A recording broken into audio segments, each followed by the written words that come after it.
boa noite, meus queridos alunos. Tudo bem com vocês? Espero que vocês estejam bem. Aqui é o professor Rodrigo, de Geografia.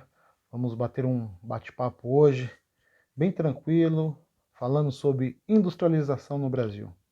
Como na semana passada vocês tiveram aula, através do aplicativo da plataforma CMSP, e lá vocês puderam acompanhar toda a trajetória, desde o início da colonização até os dias atuais, nas fases que tange a questão da industrialização no Brasil.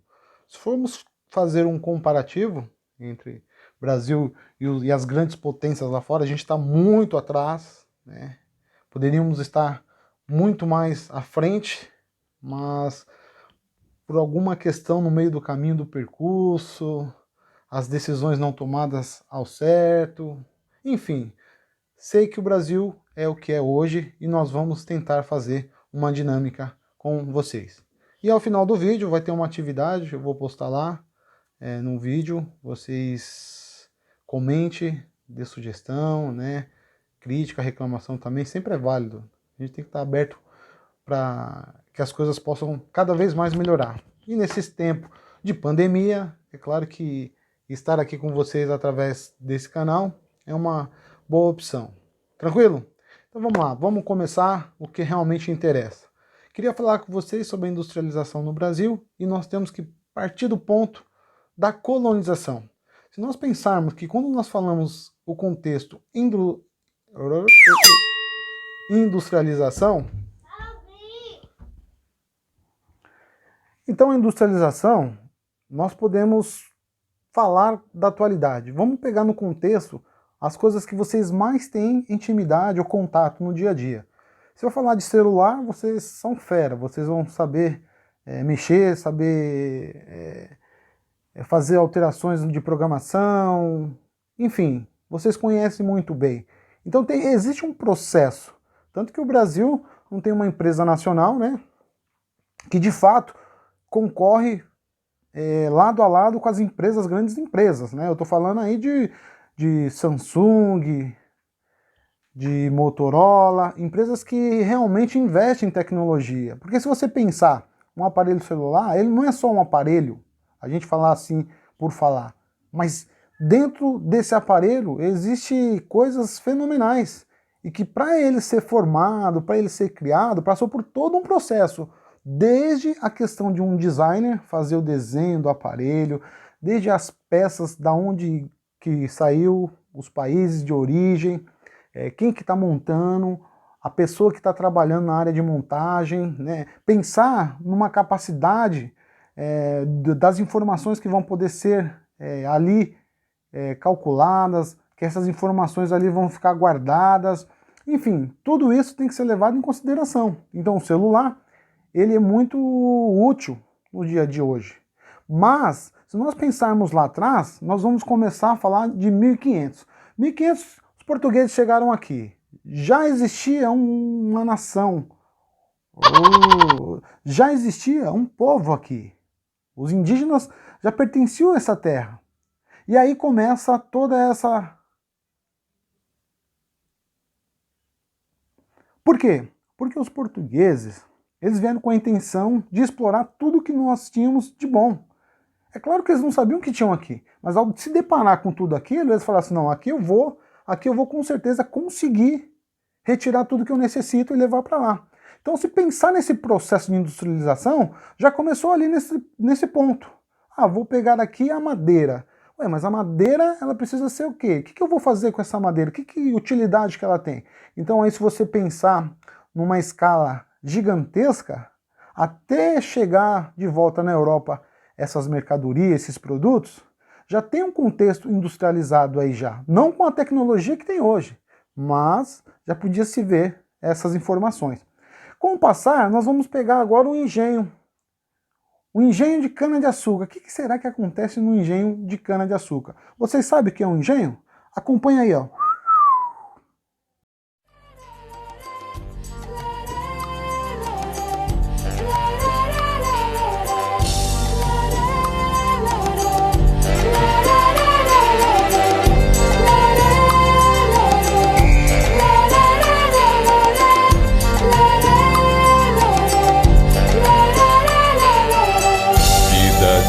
negro é difícil como que? Vida de negro é difícil como que? Eu quero morrer de noite na tocaia me matar. Eu quero morrer de açoite se tu negra me deixar. Vida de negro é difícil como que? O dia não vou mais ver, nunca mais eu vou te ver. Vida de negro é difícil como que? Vida de negro é difícil como que?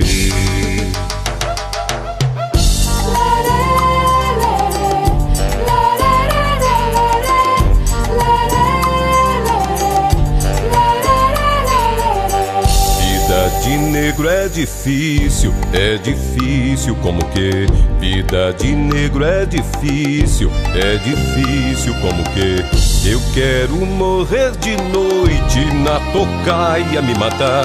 Eu quero morrer de açoite se tu... Né? Bem interessante, vocês gostaram?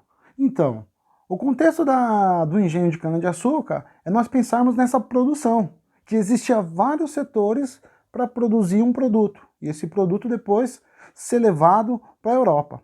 Então pensa, da cana-de-açúcar conseguimos fazer aquela garapa, né? Aquele líquido, e depois daquele processo nós iríamos para outro. Por quê? Nós iríamos fazer 3 tipos de açúcar, tá? Então precisava de uma peça, né, de bronze, e ali era colocado essa garapa, e ali feito todo aquele processo, né, de fermentação. Enfim, aí tinha o açúcar branco, né, o mascavo, e o mais escuro, que a gente já conhece. Tranquilo? Então esse foi o processo que se deu aí desde 1500 a 1808. Por que 1808? Ah, vou te contar um segredo. 1808, família real vem para o Brasil. Sai de Portugal, algumas pessoas vão falar que eles saíram corrido. Será? Pergunta para o professor de história de vocês. E aí a família real chegando aqui, vamos começar um outro período. Que período vai ser esse? O período que logo mais à frente vai se iniciar a grande revolução. Ora, se nós pensarmos nos contextos, mas que revolução é essa? Se lá atrás, para adquirir alguns produtos, nós precisávamos de forma artesanal, manual, fazer algumas mercadorias, nesse momento a gente vai conseguir já produzir algumas coisas em grande escala. Que sensacional! Isso é maravilhoso! E aí depois vamos partir também para o momento que os ingleses querem ajudar o Brasil. Mas será? Os ingleses, olha só que ironia, os ingleses falam assim, nossa, mas vocês... Ainda nesse momento que todos os países libertaram os escravos, vocês ainda condenam essas pessoas, vocês ainda aprisionam essas pessoas. Peraí, acaba com a escravidão. A escravidão é um negócio tão ruim, uma coisa tão amarga. Mas a intenção deles não era pensar desse jeito tão tranquilo, essa melodia. Mas sim de que esses escravizados que ali trabalhavam, eles iam ser libertos. E eles sendo libertos, o que iria acontecer? Eles iriam virar consumidores.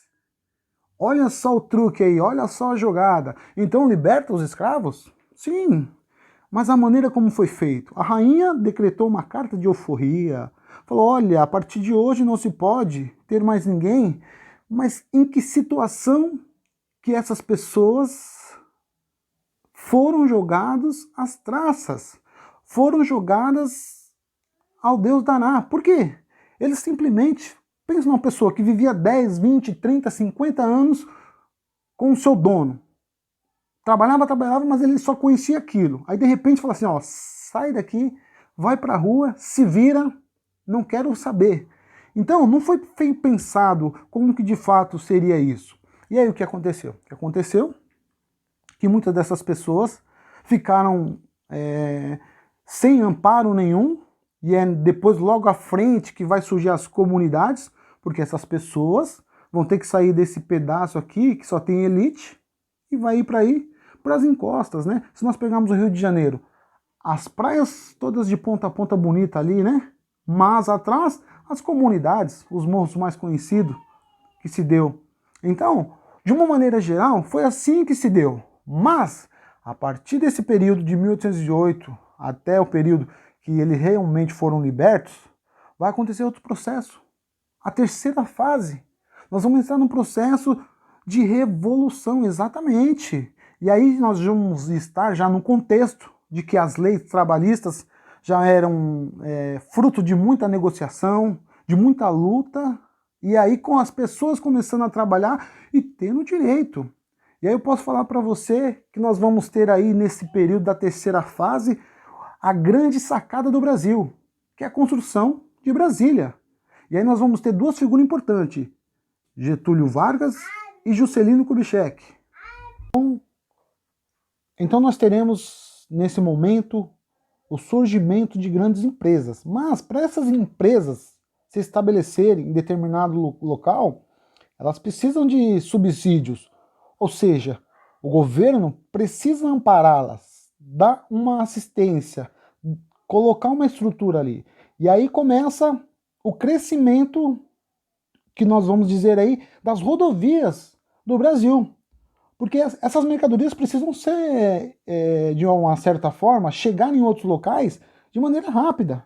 Então vamos pensar, duas empresas que eu gosto muito de citar, porque elas já não fazem parte mais, né, daqui do âmbito do São Paulo capital, por diversos motivos, que hoje a maioria das empresas se foram para outros locais por conta de buscar recursos melhores, isenção de impostos, estrutura para pagar funcionário, enfim, essa questão da logística.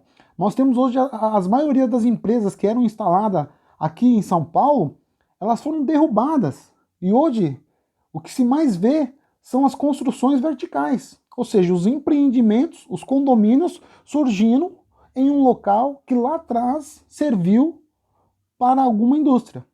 Então a Monarch e a Caloi, duas empresas aí que fabrica as mountain bike, essas bicicletas que vocês, aqueles que têm o prazer de poder andar, a satisfação. E o lugar em que elas estavam inseridas eram estratégicos, porque eles eram próximos das marginais aqui de São Paulo. Então pensa, uma empresa, quando ela vai se instalar em algum lugar, ela pensa nessa estrutura, porque senão nada adianta ela ir para um lugar que ela não tem nem condições de chegar. Aí ele faz uma negociação com uma empresa ou com um grupo lá de fora. Olha, eu quero só mercadoria, mas eu quero no máximo 7 dias.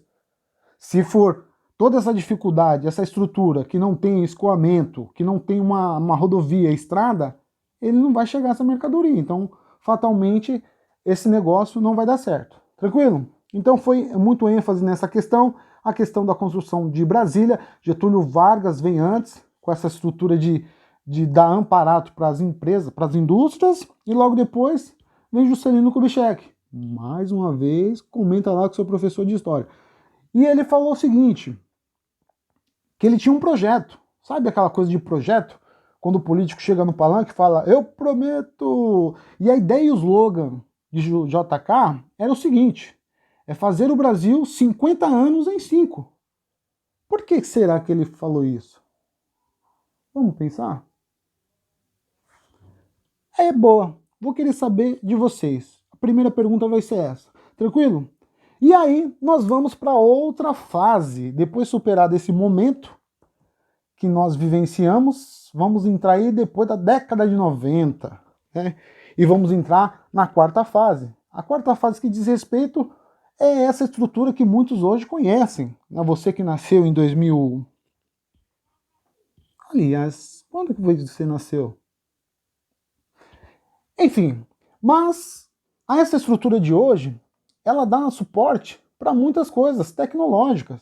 Então, quando nós falamos assim, o que seria industrialização? Logo nós pensamos nessa dinâmica, o computador, o celular, a televisão, o rádio que nós escutamos música e por aí vai. Mas nós esquecemos, né?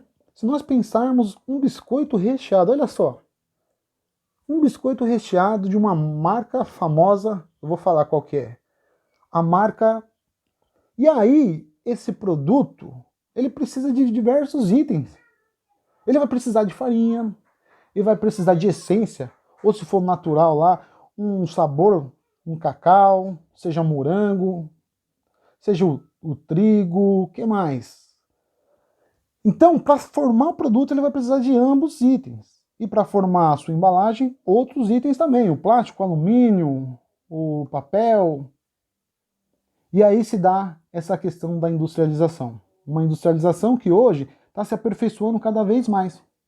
Espero que vocês tenham gostado, é muita informação. Para que o vídeo não fique cansativo, nós vamos parar por aqui. Espero que qualquer coisa, dê um joinha lá, tiramos as suas dúvidas e eu estou ao dispor de vocês, tá bom? Fique em casa e se sair, usa a máscara. Tchau, tchau!